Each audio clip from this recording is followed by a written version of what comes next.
Hello and welcome to super धमाका serial Mannat में खुलने जा रहा है विक्रांत की मां का असली काला सच। जी हाँ दोस्तों, यहाँ पर जहाँ विक्रांत की मां अपने बेटे को ही उसकी याददाश्त कमज़ोर करने की दवाइयाँ दे रही होती है, जिसके चलते वो यहाँ पर उस शख्स को भूल जाता है, अमन को। जी हाँ, यहाँ पर आपने सीरियल में काफ़ी बार अमन का नाम सुना भी होगा, लेकिन आप लोगों के जहन में एक ही सवाल आया होगा कि आखिरकार ये अमन है तो है कौन, जिसको सुनते ही विक्रांत की माँ के पैरों तले ज़मीन निकल जाती है। दरअसल दोस्तों, यहाँ पर हम आपको बताते चले कि अमन कोई और नहीं बल्कि विक्रांत का भाई है, जिसे अब तक विक्रांत की माँ विक्रांत से छुपाती आ रही थी, और इतना ही नहीं, विक्रांत का सच उससे छुपाई जा रही थी।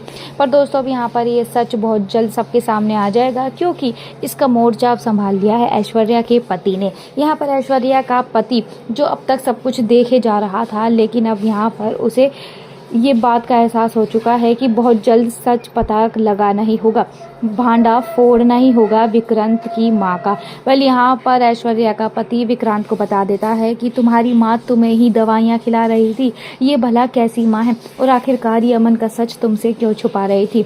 अब यहाँ पर जहाँ सारा राज सब लोगों के सामने आ चुका है, तो विक्रांत अपनी माँ से काफ़ी ज़्यादा नाराज़ होने वाला है और अपनी माँ से कहने वाला है कि आप कैसी माँ हो। उस दिन मुझे चक्कर इसी वजह से आ रहे थे क्योंकि आपने मुझे जूस में वो दवाई मिला कर दी थी।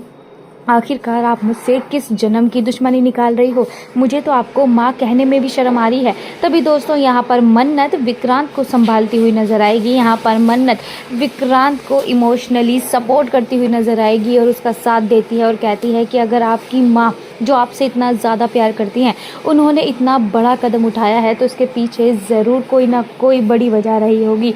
पर दोस्तों, यहाँ पर विक्रांत की माँ ने तो कसम खा ली है कि वो मन्नत की सही बातों को भी गलत ठहरा कर ही रहेगी। अब ये देखना काफ़ी ज़्यादा दिलचस्प होने वाला है, क्या विक्रांत अपनी माँ को माफ़ कर पाएगा, क्या अमन सबके सामने आ जाएगा। आपको क्या लगता है दोस्तों? कमेंट सेक्शन में अपनी राय देना बिल्कुल ना भूलें।